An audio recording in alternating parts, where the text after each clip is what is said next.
ونشهد أن لا إله إلا الله وحده لا شريك له في الخلق والأمر إرغاما لمن جحد به وكفر.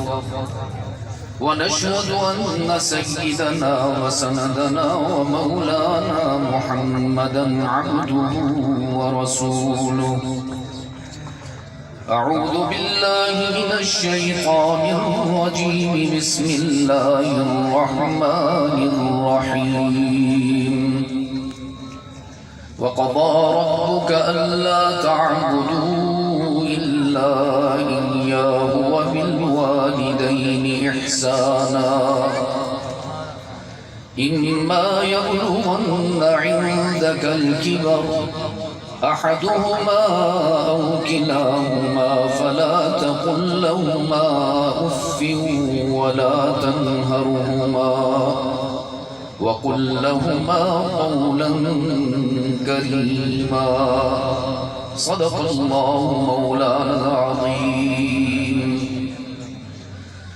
وقال رسول الله صلى الله عليه وسلم: إن الله يرفع بهذا الكتاب أقواما ويضع به آخرين. وصدق رسوله النبي الأمي الكريم. ونحن على ذلك لمن الشاهدين والشاكرين والحمد لله رب العالمين. ارباب علم و دانش، اسٹیج پر موجود کثیر تعداد میں واجب الاحترام علماء کرام، میزبان مکرم قاری کاشف جمال صاحب دامت برکاتہم، عزیز طلبہ، محترم بزرگوں اور دوستوں، آج 20 مارچ 2022 ہم یہاں جامعہ اسلامیہ محمدیہ میں اپنے 6 عزیز طلبہ کے تکمیل قرآن کے مبارک موقع پر مختصر سے وقت کے لیے ان کی حوصلہ افزائی کے لیے جمع ہیں. میں دعا کرتا ہوں کہ اللہ ہماری اس حاضری کو قبول فرمائے.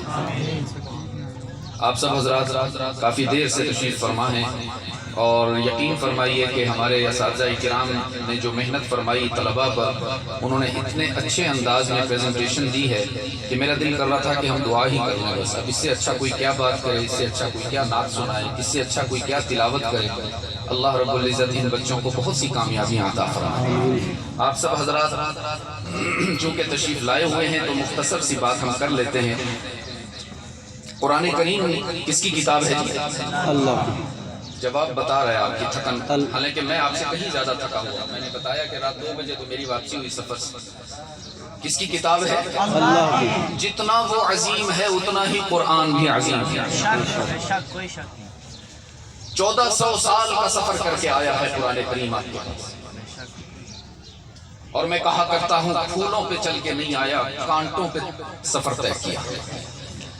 اپنوں اور بیگانوں کی ریشہ دوانیوں کا سامنا کرتے ہوئے آیا ہے. لیکن قربان جاؤں اللہ کی حفاظت کے حصار پر کہ 1400 سال تو کیا 14 کروڑ سال بھی گزر جائیں، نہ قرآن کی جوانی میں کوئی فرق آئے گا، نہ اس کے شباب اور اس کی تاثیر میں کوئی فرق آئے گا. لوگ کہتے ہیں جی قرآن بدل نہیں سکتا. میں کہتا ہوں یہ ادھوری بات ہے، اس کو پورا کرتے ہیں. قرآن تبدیل ہونے نہیں آیا، قرآن تبدیل کرنے آیا. ہماری ستم ظریفی یہ ہے عزیز دوستو کہ ہم نے قرآن کریم سے محض رسمی تعلق قائم کر رکھا. کبھی کبھی اس کو پڑھ لیتے ہیں، کبھی کبھی اس کو چوم لیتے ہیں، کبھی کبھی بچی کی شادی ہو تو اس کے سر پہ سایہ کر لیتے ہیں. آج کل تو کچھ لوگ تعویذ بھی لکھ لیتے ہیں، کچھ لوگ فال بھی نکال لیتے ہیں. عجیب. یاد رکھیے گا قرآن کریم کی آمد کا یہ مقصد نہیں تھا. قرآن کریم کی آمد کا مقصد یہ تھا کہ یہ میری اور آپ کی بگڑی بنانا چاہتا ہے. یہ حالات کے بھور میں پھنسی ہوئی ہماری کشتی کو بعافیت ساحل بکنار کرنا چاہتا ہے. قرآن کریم وہی قرآن ہے جس نے بکریاں چرانے والوں کو شاہی عطا فرمائی. سیدنا فاروق اعظم رضی اللہ تعالی عنہ ایک ویرانے میں آنسو بہاتے ہوئے نظر آئے. احباب نے پوچھا امیر المومنین کیا بات ہے، آپ کی آنکھوں میں آنسو کیوں؟ کہیں کسی جنگ سے مسلمانوں کی شکست کی خبر تو نہیں آ گئی؟ فرمانے لگے نہیں الحمدللہ ہر جگہ مسلمان کامیاب ہو رہے ہیں، فتح یاب ہو رہے ہیں، ہم محمد کے رب سے وفا کر رہے ہیں اور اس کا رب ہمیں جزا دے رہا ہے.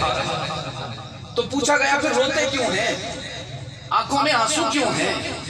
فرمایا روتا اس لیے ہوں کہ آج اسی مقام پر کھڑا ہوں جہاں بچپن میں بکریاں چراتا تھا اور بکریاں میرے قابو نہیں آتی تھی. سارا دن گزر جاتا بکریوں کے پیچھے بھاگتا دوڑتا، کبھی کسی پہاڑی پر چڑھ جاتی، کبھی کسی درخت کی شاخ پر چڑھ جاتی. جب شام ہوتی میرا والد خطاب مجھے ڈانٹتا، مجھے جھڑکتا اور کہتا عمر بکریاں سنبھال نہیں سکتے ہو، زندگی کیسے گزارو گے؟ آج اسی مقام پر کھڑا ہوں اور ابن خطاب کی حیثیت سے نہیں، امیر المومنین کی حیثیت سے کھڑا ہوں. 22 لاکھ مربع میل کی سلطنت پر میرا حکم چلتا ہے، ہوائیں اطاعت کرتی ہیں. آج جب یہاں پر آیا تو میرے ضمیر نے مجھے احساس دلایا عمر تو وہی تھا جس کی بات بکریاں بھی نہیں سنتی تھیں. یہ کس کی تربیت کا اثر ہے، یہ کس کا فیضان نظر ہے، یہ کس کی تعلیمات کا ثمر ہے کہ آج خط لکھتے ہو تو دریا بھی غلامی کرتے نظر آتے ہیں. یہ قرآن کریم کی پروڈکشن تھی، میں کہا کرتا. یہ قرآن کریم کے تیار کردہ شاہکار تھے. آپ کو پتہ ہے ختم نبوت کا عقیدہ کیا ہے؟ ختم نبوت کا عقیدہ یہ ہے کہ اب قیامت تک حضور اکرم صلی اللہ علیہ وسلم، حضرت محمد مصطفیٰ صلی اللہ علیہ وسلم کے بعد قیامت تک کوئی نبی نہیں آ سکتا، نہ ذلی، نہ جعلی، نہ بروزی، نہ کسی اور قسم کا. یہی عقیدہ ہے آپ کا؟ بس میں ذرا اس کی تکمیل چاہتا ہوں. عقیدہ ختم نبوت کا تقاضا یہ ہے، ہمارا صرف اتنا یقین نہیں کہ حضور کے بعد قیامت تک کوئی نبی نہیں آ سکتا. میرا ایمان یہ ہے کہ اب قیامت تک ابو بکر کے بعد صدیق بھی نہیں آ سکتا، عمر کے بعد فاروق بھی کوئی نہیں آ سکتا، عثمان کے بعد غنی بھی نہیں آ سکتا، اور شیر خدا کے بعد حضرت علی بھی کوئی نہیں آ سکتا. یہ قرآن کریم کے تیار کردہ شاہکار ہے. یہی قرآن کریم آج بھی ہمارے درمیان موجود ہے، جو ہماری جہالت کو معرفت میں بدلنا چاہتا ہے، جو ہماری ضلالت کو ہدایت میں بدلنا چاہتا ہے، جو ہماری شقاوت کو سعادت سے بدلنا چاہتا ہے، جو ذروں کو آفتاب بنانا چاہتا ہے، جو قطروں کو سمندر بنانا چاہتا ہے. یہی قرآن کریم ہے جو آج بھی ہماری جہنم کو جنت بنانا چاہتا ہے. لیکن شرط یہ ہے عزیز دوستوں کہ قرآن کریم سے تعلق مضبوط ہو، اس کو محض ایک رسمی تبرک کی کتاب نہ سمجھا جائے. اگرچہ اس کی برکات میں کوئی شک نہیں ہے، لیکن قرآن کریم کے نزول کا مقصد یہ ہے کہ ہم اس سے تعلق مضبوط رکھیں اور اپنی ایک زندگی میں اس سے رہنمائی دیں. یہ ہمیں روشنی فراہم کرتا ہے. میں ابھی بچوں کی پریزنٹیشن سن رہا تھا. ہمارے ایک طالب علم تھے ابو بکر، موجود ہیں، جنہوں نے تقریر کی تھی بہت اچھی. کہاں ہیں؟ ذرا کھڑے تو ہوں، چلے تو نہیں گئے نام لے کر. آپ تھے، قرآن کریم پر آپ نے بات کی. میں انہی کی بات کو آپ کے سامنے دوبارہ بھی پیش کرتا ہوں، آگے بھی بڑھا. میرا دعویٰ یہ ہے کہ قرآن کریم کتاب زندہ ہے، چونکہ زندہ کی کتاب ہے. قرآن کریم کلام ناطق ہے، ساکت نہیں. یہ ہم سے گفتگو کرنے کے لیے آیا، یہ ہم سے ہم کلام ہونے کے لیے آیا. اور میں آج یہ دعویٰ کر دوں آپ کے سامنے کہ قرآن کریم سے اچھا دوست اس کائنات میں کوئی نہیں. اس لیے کہ دنیا کا ہر دوست بے وفا ہو جاتا ہے کبھی نہ کبھی، دنیا کا ہر رشتہ جدا ہو جاتا ہے کبھی نہ کبھی. صرف قرآن کریم ہے جو نہ دنیا میں آپ سے جدا ہوتا ہے، نہ آخرت میں آپ کو اکیلا چھوڑتا ہے. میں آپ سب کو دعوت فکر دیتا ہوں کہ آئیے قرآن کریم سے دوستی کرتے ہیں، آئیے قرآن کریم سے بات کرتے ہیں، اور پھر دیکھتے ہیں یا قرآن ہمارے مسائل کو حل کرتا ہے یا نہیں کرتا. اور دوستی کا فارمولہ بھی عرض کر دیا۔ جیسے آپ میں سے بہت دوست ہوں گے، ٹریول کرتے ہوں گے، میں خود بہت سفر کرتا ہوں، تو آپ بس میں ہوتے ہیں، آپ کے ساتھ بہت مسافر ہوتے ہیں، ٹرین میں ہوتے ہیں، بہت مسافر ہوتے ہیں، آپ پلین میں ہوتے ہیں، بہت مسافر ہوتے ہیں۔ تمام مسافروں سے آپ کی دوستی نہیں ہوتی، دوستی صرف اس مسافر سے ہوتی ہے جس سے آپ گفتگو کرتے ہیں، بھائی تمہارا نام کیا ہے، تمہارا کام کیا ہے، کیا کرتے ہو، کہاں سے آ رہے ہو، کہاں جا رہے ہو، اسی سے دوستی ہوتی ہے، باقی اور کسی سے نہیں ہوتی۔ میں یہ سمجھتا ہوں کہ آج تک ہماری قرآن سے دوستی اس لیے نہ ہو سکی کہ ہم نے قرآن سے گفتگو ہی نہ کی۔ سیدنا علی المرتضیٰ رضی اللہ تعالی عنہ کا مشہور فرمان ہے کہ جب میرا دل کرتا ہے کہ میں اللہ سے گفتگو کروں، اپنا حال دل سناؤں، تو نماز کی نیت باندھ لیتا ہوں، اور جب میں چاہتا ہوں کہ اللہ سے اس کی گفتگو سنوں، اس سے رہنمائی حاصل کروں، تو قرآن کریم کی تلاوت شروع کر دیتا ہوں۔ آج میں آپ سب کا نمائندہ بن کر قرآن کریم سے گفتگو کروں گا، کچھ سوالات کروں گا، اور پھر ہم سب یہ دیکھیں گے آیا قرآن ہمیں مطمئن کرتا ہے یا نہیں کرتا۔ لیکن آپ کو مجھ سے وعدہ کرنا ہوگا، اگر آپ یہ سمجھیں کہ قرآن نے ہمیں مطمئن کر دیا، قرآن نے ہمیں ہمارے ہر سوال کا جواب دے دیا، تو پھر آج کے بعد ہم وہ نہیں کریں گے جو ہمارا دل کہتا ہے، ہمارا دماغ کہتا ہے، ہمارا رواج کہتا ہے۔ آج کے بعد ہم وہ کریں گے جو اللہ کہتا ہے اور کلام اللہ کہتا ہے۔ جب کسی سے تعارف ہوتا ہے، جب کسی سے دوستی کرتے ہیں، فرینڈشپ کرتے ہیں، تو سب سے پہلا سوال ہوتا ہے کہ محترم آپ کا نام کیا ہے؟ جزاک اللہ۔ میں نے قرآن کریم سے عرض کیا، قرآن کریم ہمیں اساتذہ نے آپ کا نام بتایا، قراء نے نام بتایا، علماء نے نام بتایا، والدین نے نام بتایا، آج آپ خود بتاؤ آپ کا نام کیا ہے؟ سوال سمجھیں آپ، قرآن کریم آپ کا نام کیا ہے؟ فرمایا بل ہوا قرآن مجید۔ جواب مل گیا؟ کیا نام بتایا قرآن نے؟ تھوڑا سا کوشش کیجئے آپ بھی بول لیں، ہم تو بولتے ہی رہتے ہیں صبح شام۔ کیا نام بتایا جی؟ آپ کا جواب مجھے بتائے گا نا کہ بات سمجھ میں آ رہی ہے یا اوپر سے جا رہی ہے۔ میں نے کہا قرآن کریم تمہارا کام کیا ہے، کیوں آئے ہو دنیا میں؟ فرمایا ھدی للمتقین،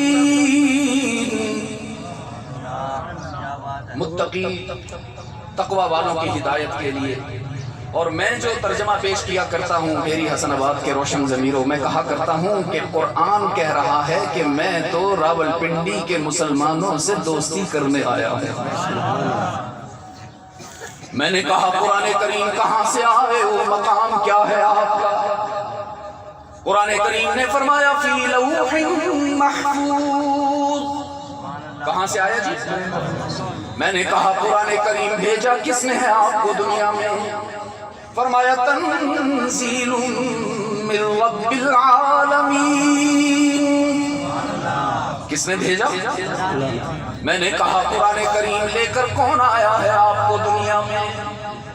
فرمایا نزل به الروح الامین۔ کون لایا؟ روح الامین۔ کن کا لقب ہے؟ حضرت جبرائیل علیہ السلام۔ میں نے کہا قرآن کریم کی زبان میں آئے ہو، میں تو اردو بولتا ہوں، کچھ پنجابی بولتے ہیں، کچھ پشتو بولتے ہیں، کچھ انگریزی بولتے ہیں، تم بتاؤ نا کس زبان میں آئے ہو؟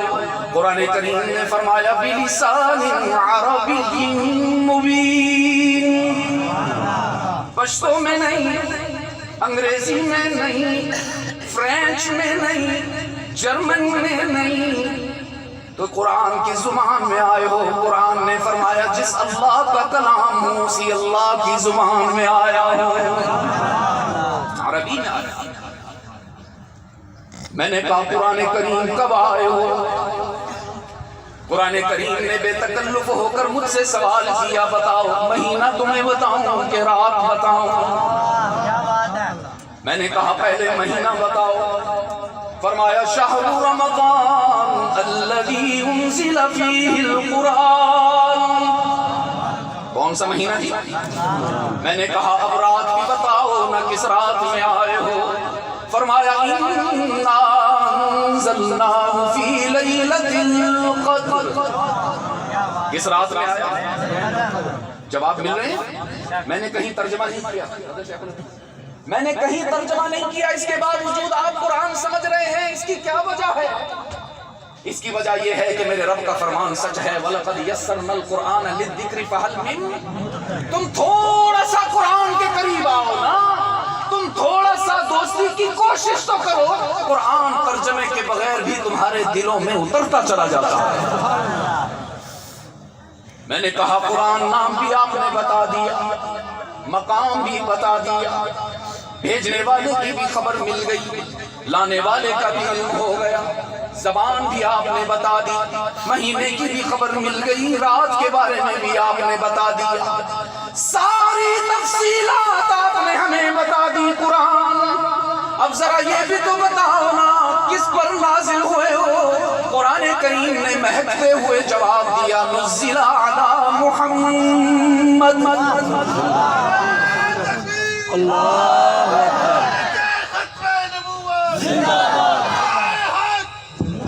میں نے کہا قرآن کریم محمد کون ہے، ذرا ان کے بارے میں بھی تو بتاؤ۔ جواب مل رہے ہیں، دوستی ہو رہی ہے، قرآن سے محبت میں اضافہ ہو رہا ہے۔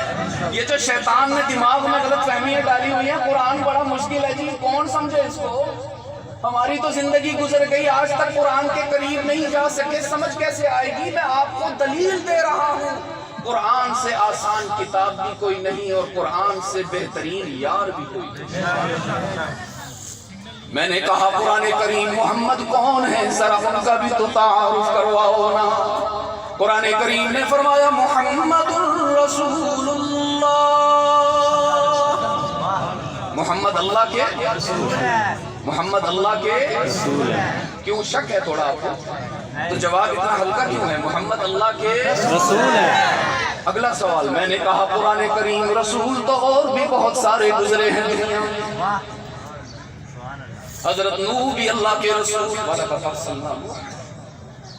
حضرت داؤد بھی اللہ کے رسول، حضرت عزیر بھی اللہ کے رسول، حضرت موسیٰ بھی اللہ کے رسول، حضرت عیسیٰ بھی اللہ کے رسول، بہت سارے رسول دنیا میں گزرے ہیں قرآن۔ اب ذرا یہ بھی تو بتاؤ نا باقی سارے رسولوں میں اور محمد میں کیا فرق ہے؟ قرآن کریم نے فرمایا ما کان محمد ابا احد من رجالکم ولکن رسول اللہ وخاتم النبیین۔ بہت سارے فرق ہیں لیکن سب سے بڑا فرق قرآن نے بتا دیا کہ باقی سارے رسول مقتدی بن کر آئے، محمد سب رسولوں کا امام بن کے آیا ہے۔ اللہ نے ایسا محبوب بنایا جس سے محبت نہیں عشق فرمایا، اللہ نے محمد مصطفیٰ سے عشق فرمایا۔ کیا کیا پتہ ہے؟ پتہ نہیں آپ کو کسی نے بتایا کہ نہ بتایا؟ اہل ذوق کے لیے عرض کرتا ہوں، محبت اور عشق میں فرق ہوتا ہے۔ محبت ایک وقت میں کئی رشتوں سے ہو سکتی ہے، ماں سے بھی محبت، اسی وقت میں باپ سے بھی محبت، اسی وقت میں اولاد سے بھی محبت، اسی وقت میں دوستوں سے بھی محبت، کاروبار سے بھی محبت، احباب سے بھی محبت۔ محبت ایک وقت میں کئی رشتوں سے ہو سکتی ہے لیکن عشق ایک وقت میں ایک سے ہی ہوا کرتا ہے۔ محبت اللہ کو آدم سے بھی تھی، محبت اللہ کو نوح سے بھی تھی، محبت اللہ کو ابراہیم و اسماعیل سے بھی تھی، محبت اللہ کو موسیٰ اور عیسیٰ سے بھی تھی، لیکن رب کعبہ کی قسم عشق اللہ کو محمد مصطفیٰ سے تھا، جس کے لیے ساری کائنات بنا دی، جس کے لیے ساری کائنات سجا دی، جس کے حسن پر اللہ نے قسمیں کھائیں۔ فرمایا والتین والزیتون وطور سینین وہذا البلد الامین۔ کس نے قسم کھائی؟ اللہ نے۔ حالانکہ اس کو قسم کھانے کی کوئی ضرورت نہیں۔ من اصدق من اللہ قیلا۔ میں نے کہا الہ العالمین قسمیں کھا رہے ہو اور وہ بھی ایک نہیں، دو نہیں، تین نہیں، چار قسمیں کیوں کھائیں آپ نے؟ رب نے فرمایا کیا کروں، تم مانتے جو نہیں، تمہیں یقین دلانا ہے۔ فرمایا والتین والزیتون وطور سینین وہذا البلد الامین، مجھے انجیر کی قسم، زیتون کی قسم، طور سینین کی قسم اور شہر مکہ امین کی قسم۔ کون سا شہر؟ New York, Washington, Paris, Birmingham. آج کل تو ہم یہاں جانے کے لیے تڑپتے ہیں۔ میں نے کہا الہ العالمین مکہ کی قسم کیوں کھائی آپ نے؟ اچھا اس لیے کہ وہاں بیت اللہ ہے۔ دیکھا ہے آپ لوگوں نے بیت اللہ؟ کون کون گئے ہیں آپ میں سے؟ اور جانے کا شوق کس کس کو ہے؟ حضرت وہ ایک بزرگ ہیں جنہوں نے 2 ہاتھ اٹھائے، باقی سب نہیں، ایک آپ نے بھی ایک ہی ہاتھ اٹھایا۔ اللہ میں دوستوں کو بتاتا ہوں، ہے تو چھوٹا سا چٹکلا سا۔ جیکب آباد میں ایک پروگرام ہو رہا تھا، وہاں بیان کے دوران ایک واقعہ آیا تو میں نے پوچھا آپ میں سے کون کون ہے جن کی شادی ہو گئی؟ تو سب نے ایک ہاتھ کھڑا کر دیا۔ دور کونے پہ ایک نوجوان کرسی پہ بیٹھا تھا، کرسی سے کھڑے ہو کر دونوں ہاتھ اونچے کر دیا۔ میں نے کہا رے واہ تم تو قابل رشک ہو، ہم تو ایک نبھا لیں بڑی بات ہے، تم جوانی میں 2 کہنے لگے نہیں مفتی صاحب 2 کہاں، بھی تو ایک بھی نہیں ہوئی۔ میں نے کہا سالم پھر 2 ہاتھ اٹھا رہا ہے وہ بھی کھڑے ہو کر؟ کہنے لگا حضرت کیا کروں، شوق بہت ہے نا۔ آپ میں سے کس کس کو شوق ہے کہ مکہ دیکھ لیں؟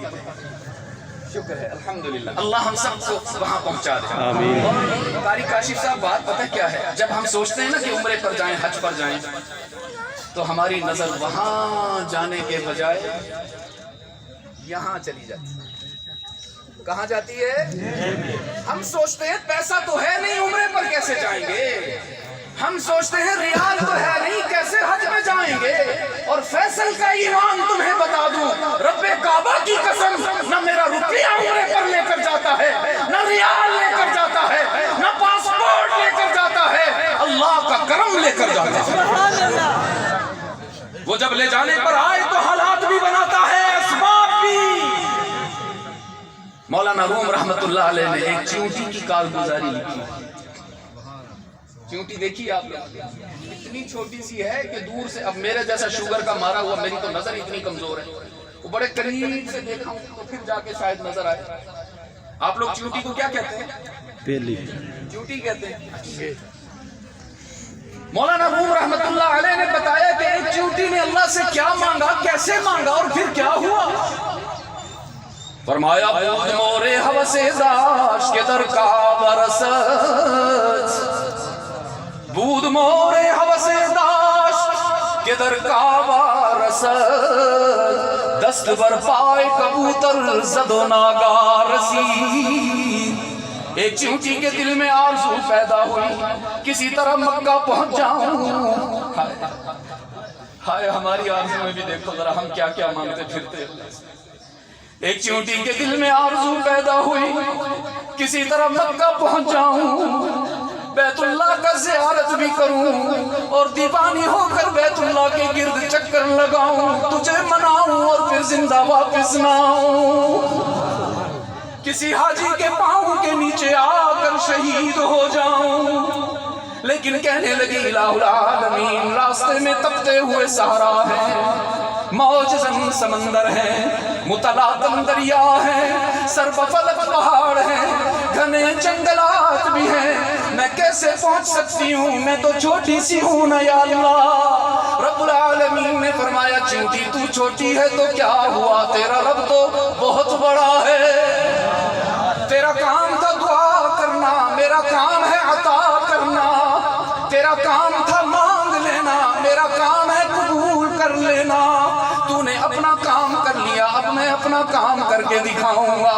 اللہ نے ایک کبوتر کو بھیج دیا، کبوتر اڑتا ہوا آیا، رب نے فرمایا راستے میں رکنا نہیں، راستے میں بریک نہیں لگانی، راستے میں پانی نہیں پینا، دانا نہیں کھانا، دوڑتے ہوئے جاؤ، اڑتے ہوئے جاؤ، ابھی چیونٹی کی دعا ختم نہ ہو کہ پہلے پہنچ جاؤ۔ وہ کبوتر آندھی طوفان کی طرح آیا، چیونٹی کے قریب آ کر بیٹھ گیا۔ حق تعالیٰ نے فرمایا پیاری چیونٹی بیٹھ جا اس کے پاؤں پر، یہی تیرا جہاز بن گیا ہے۔ اب تم بتاؤ ٹکٹ کی ضرورت تھی؟ نہیں کمزور ہے بیوی، اتنا اونچا نہیں کہو نا کہ ہمارے دل سے بھی غیر اللہ سے ہونے کا یقین نکل جائے. ایک ٹکٹ کی ضرورت نہیں، پاسپورٹ کی ضرورت، ریال کی ضرورت، پیسے اور روپے کی ضرورت، کسی انتظام کی ضرورت نہیں. حق تعالیٰ نے فرمایا چونٹی بیٹھ جائے اس کے پاؤں پر، یہی تیری فلائٹ بن جائے گا. وہ چونٹی کبوتر کے پاؤں پر بیٹھ گئی. حق تعالیٰ نے کبوتر کو حکم دیا، وہ ماہوے پرواز ہو گیا، اڑتے اڑتے دریاؤں سے بھی گزر گیا، سمندروں کو بھی عبور کیا، پہاڑوں کو بھی سر کیا، جنگلات سے بھی گزر گیا، سیدھا مکہ پہنچ گیا، بیت اللہ کی چھت پہ بیٹھ گیا. حق تعالیٰ نے فرمایا پیاری چونٹی چھوڑ دے اس کا پاؤں، تیری دعا قبول ہو گئی ہے. جو چونٹی کو پہنچائے وہ محمد کے غلام کو نہ پہنچائے.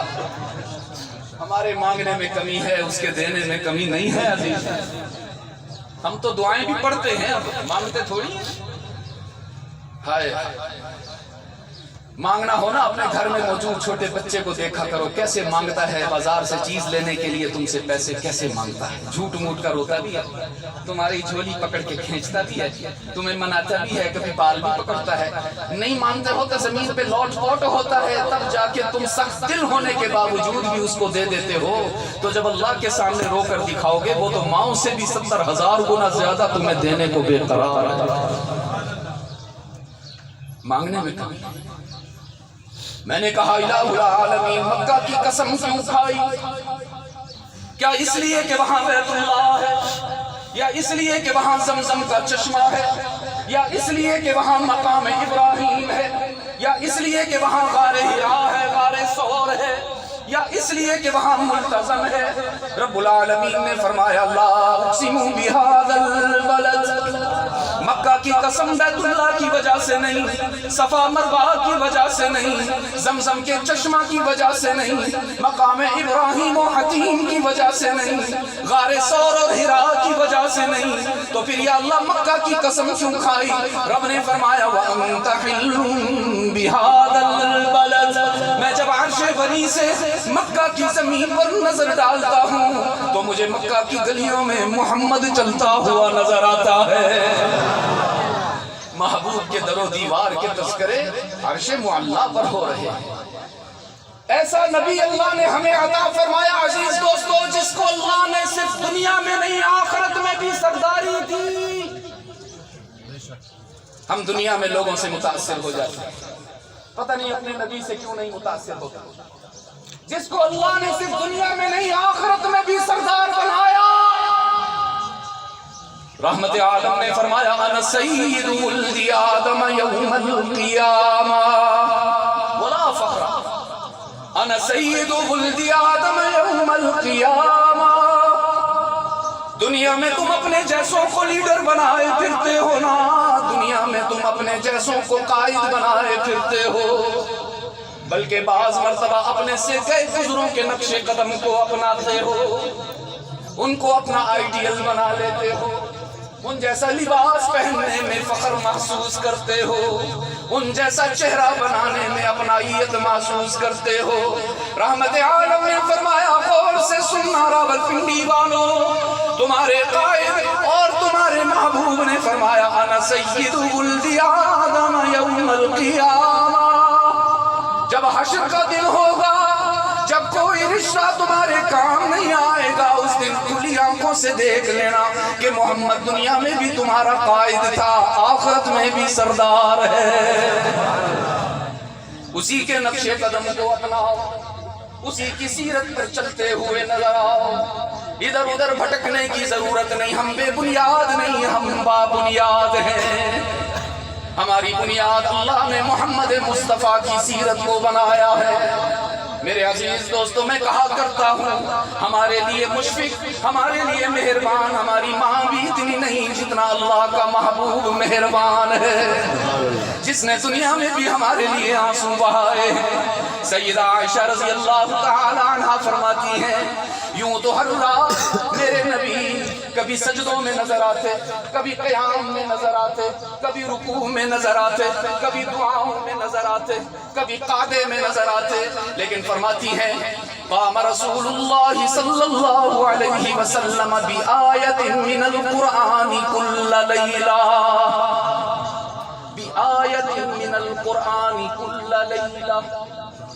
ایک رات بڑا عجیب منظر میرے سامنے آیا، میں نے دیکھا میرے آقا نے نماز کی نیت باندھی، محمد نے قرآن پڑھنا شروع کیا، رات نے گزرنا شروع کیا، رات نے سوچا بہت طویل ہوں محمد کو ہراؤں، اندھیروں نے سوچا ہم بہت ہماگیر ہیں محمد کو تھکائیں، لیکن عزیز دوستو رات بھی ہار گئی، اندھیرا بھی ہار گیا، محمد جیت گیا۔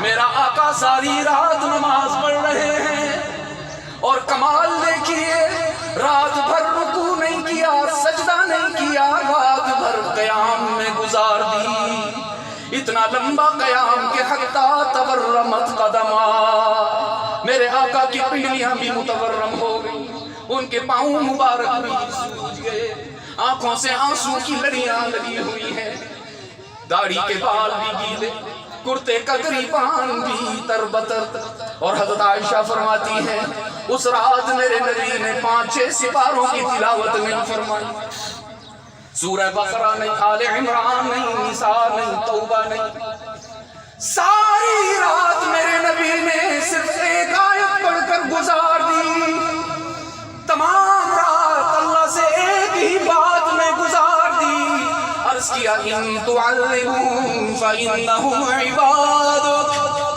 الہ العالمین اگر تو میری امت کے گناہگاروں کو سزا دینے لگے، انہیں جہنم میں ڈالنے لگے تو تیرے بندے ہیں، کسی کا زور نہیں، کوئی تجھ سے منوا نہیں سکتا، کوئی تجھ سے پوچھ نہیں سکتا، کوئی تجھے روک نہیں سکتا، وَإِن تَغْفِرْ لَهُمْ وَإِن تَغْفِرْ لَهُمْ، اور الہ العالمین میں جو تیرا محبوب ہو کر تیرے سامنے آنسو بہا رہا ہوں، ساری رات تجھے عاجزی دکھا رہا ہوں، جسم کم کپا رہا ہے، پسینے سے شرابور ہوں، آنسو ہیں کہ رکتے نہیں، الہ العالمین اگر تو میری سفارش قبول فرما، اگر تو میری کریا وزاری کو قبول فرما، اور میری دعا پر میری امت کے گناہگاروں کو معاف کر کے انہیں جہنم سے بچا کر جنت میں داخل فرما، تو تجھ سے پوچھنے والا کوئی نہیں۔ ہاں میرے عزیز دوستو، میں اس لیے کہتا ہوں میری ماں نے کبھی میرے لیے اتنے آنسو نہیں بہائے جتنا دیکھے بغیر محمد نے میرے لیے آنسو بہائے۔ بخاری کی عجیب روایت ہے، بخاری شریف کی عجیب روایت ہے، کتاب الادعیہ، رحمت عالم صلی اللہ علیہ وسلم نے فرمایا، صلی اللہ علیہ وسلم، یہ تو وہ وظیفہ ہے جس کو میں وظیفہ کائنات کہتا ہوں، کائنات کا ذرہ ذرہ پڑھتا ہے صلی اللہ علیہ وسلم، بارش کا ہر قطرہ کہتا ہے صلی اللہ علیہ وسلم، درختوں کا ہر پتا کہتا ہے صلی اللہ علیہ وسلم، اللہ کا ہر فرشتہ کہتا ہے صلی اللہ علیہ وسلم، پھر آپ کیوں شرما رہے ہیں، آپ کیوں گھبرا رہے ہیں؟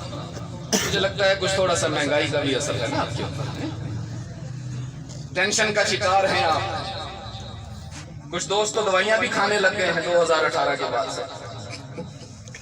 کیا خیال ہے، آج پہلی ملاقات ہے آپ سے، پتہ نہیں پھر کبھی زندگی میں ملاقات ہو نہ ہو، آج آپ کو آپ کی ٹینشن کا علاج نہ بتا جی بتائیں، کوئی دوائی نہیں لکھوا رہا، پریشان نہ ہوں، خرچہ نہیں کرواؤں گا آپ، اگرچہ مجھے پتا ہے کہ مفت کی چیز کی قدر ہوتی نہیں۔ وہ ایک نوجوان تھا نا، اس نے ہوائی چپل پہنی ہوئی تھی سستی سی، کوئی گلی سے گزرا تو راستے میں کیچڑ آیا، کیچڑ لگ گیا چپل پر، جب کیچڑ ختم ہوا، کوٹ بھی پہنا ہوا تھا، سردی تھی، بڑا مہنگا کوٹ اس نے پہنا ہوا، کیچڑ سے جب گزر گیا اپنا کوٹ اتارا اور وہ سستی سی چپل پر سے کیچڑ صاف کیا، تو کسی نوجوان نے کہا بھائی کیا ہوا، طبیعت تو ٹھیک ہے، کوئی عقل کام کرتی ہے کہ نہیں، یہ تو نادانی کی بات ہے، ٹیشو پیپر سے چپل صاف کر لو، سستی سی چپل ہے، گندا سا کیچڑ لگا، اتنا مہنگا کوٹ استعمال کر رہے ہو وہ بھی کیچڑ صاف کرنے کے لیے۔ کہنے لگا بھائی تمہیں کیا تکلیف ہے، چپل اپنے پیسوں سے خریدی ہوئی ہے اور کوٹ ابا جی کی وراثت ہے، مفت کی چیز کی کہاں قدر ہوتی ہے۔ لیکن بہرحال آپ کا ایمانی جذبہ میں دیکھ رہا ہوں ماشاءاللہ، آپ کو وظیفہ بتا دیتا ہوں، انشاءاللہ آپ کی خوشی آپ کے غم خوشیوں میں بدل جائیں گے. اور یہ کوئی کتابی بات نہیں بتا رہا، اپنی زندگی بھر کے تجربات بیان کر رہا ہوں، اور آپ کو دعوت دے رہا ہوں کہ کبھی اس نسخے کو اپنا کے دیکھنا، اللہ تمہیں مایوس نہیں کرے گا. فرمایا وَإِنْ أَتَتْكَ جُيُوشُ الْهَمِّ غَازِيَةً وَإِنْ أَتَتْكَ جُيُوشُ الْهَمِّ غَازِيَةً فَبِالصَّلَاةِ عَلَى الْمُخْتَارِ تَنْهَزِمُوا. اگر کبھی زندگی کے سفر میں دکھوں کا سامنا ہو، اگر کبھی حالات کے اندھیرے تمہیں ڈھانپ لیں، اگر کبھی آنسوؤں کے سمندر کو تیر کر پار کرنا پڑے، گھبرانے کی ضرورت نہیں، پریشان ہو جانے کی ضرورت نہیں. آنکھیں بند کر کے اپنے نبی پر درود پڑھ لینا، اللہ تمہارے غموں کو خوشیوں میں بدلے گا. صلی اللہ علیہ وسلم. اور کسی روشن ضمیر نے کیا بات کہی، فرمایا آپ کا ذکر اطہر شروع جب ہوا، صلی اللہ علیہ وسلم، آپ کا ذکر اطہر شروع جب ہوا، میرے الفاظ بھی باوضو ہو گئے. آپ کا ذکر اطہر شروع جب ہوا، میرے الفاظ بھی باوضو ہو گئے. تتلیاں پھول جگنو ہوا روشنی، سب کے سب شامل گفتگو ہو گئے. صلی اللہ ہو. جب آپ درود پڑھتے ہیں ساری کائنات ساتھ شامل ہو جاتی ہے. صلی اللہ ہو. میرے عزیز دوستو،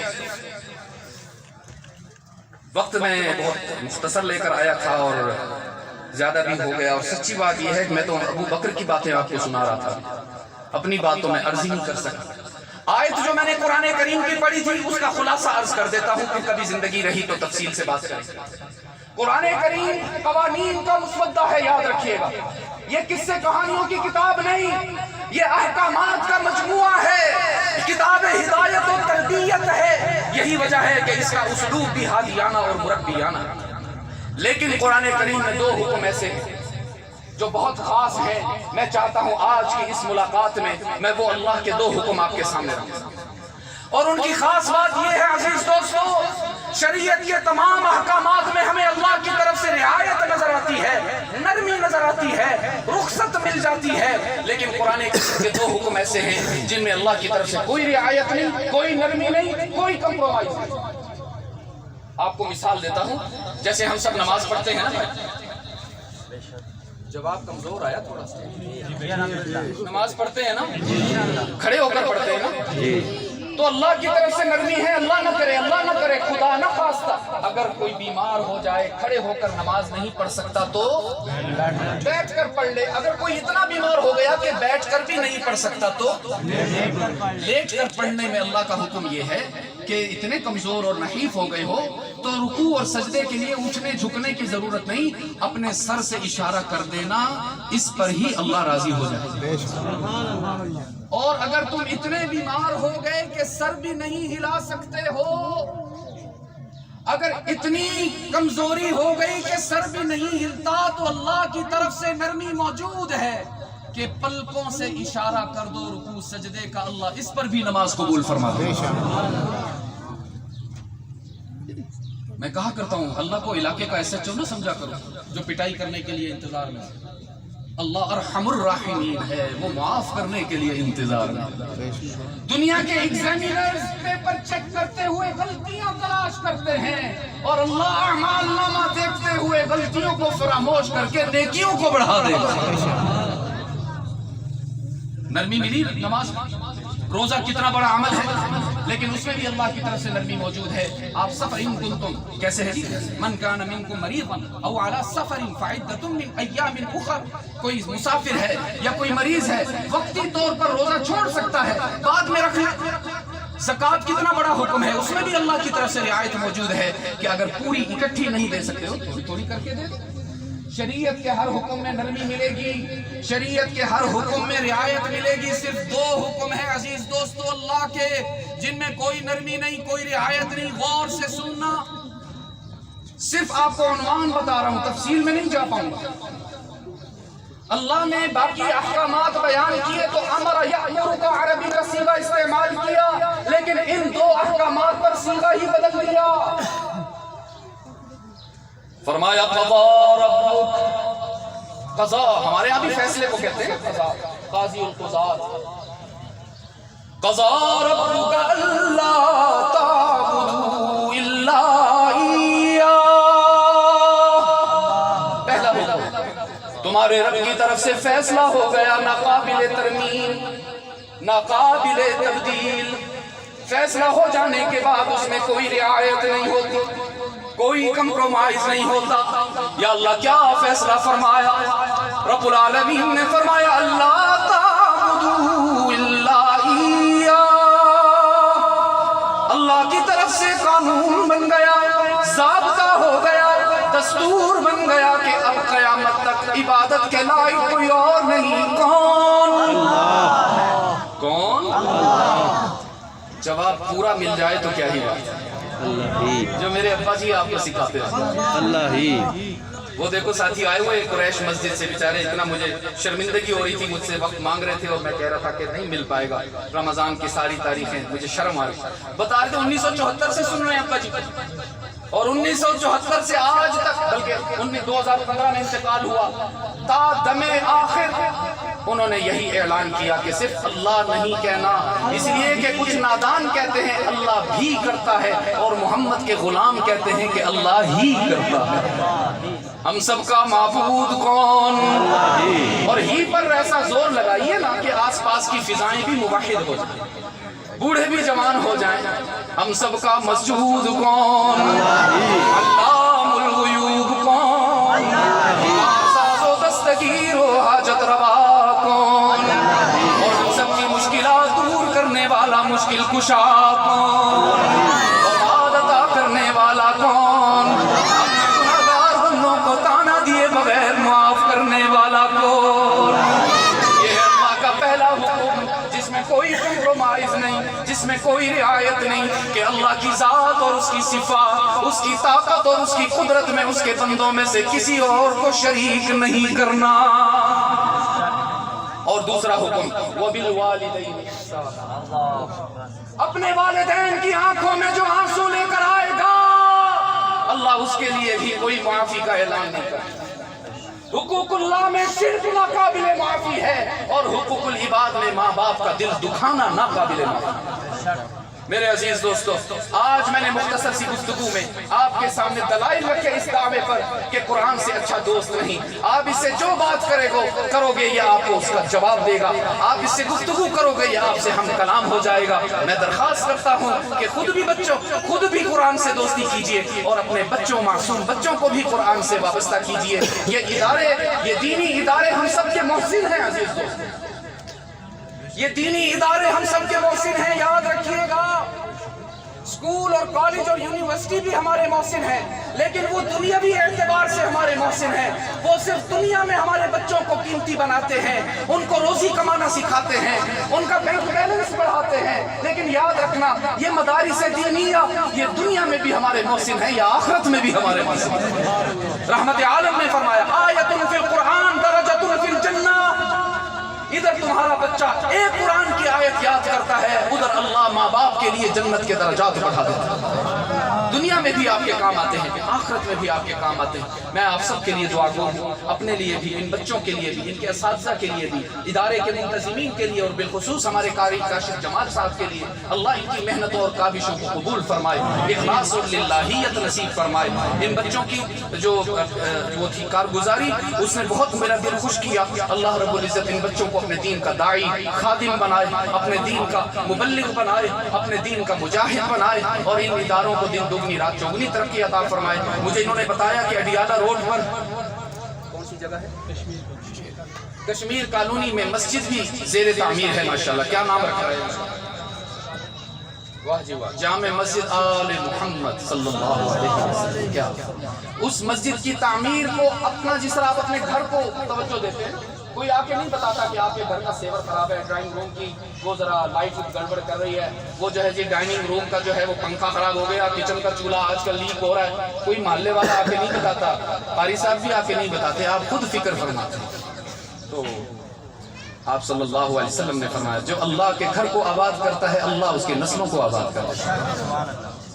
تو اللہ رب العزت ہمیں اس کی بھی، تو میں کئی ملکوں میں میرا جانا ہوا، میں آپ بھی کئی لوگ گئے ہوں گے، آپ نے کسی چرچ کے باہر نہیں دیکھا ہوگا چندے کا ڈبہ لگا، کہیں نہیں لگا۔ یہ آپ مری چلے جائیں، وہاں بھی ایک بہت بڑا چرچ ہے، آپ کے یہ پنڈی میں بھی آپ کو کہیں چندہ باکس نظر نہیں آتا، لیکن ہمیں کیا ہوگا؟ ہمیں خود اس کا احساس کرنا چاہیے کہ ہماری کیا شناخت بنتی جا رہی ہے پورے عالم میں۔ اللہ رب العزت آپ سب کی مدد فرمائے، ہماری بھی مدد فرمائے، اس حاضری کو قبول فرمائے،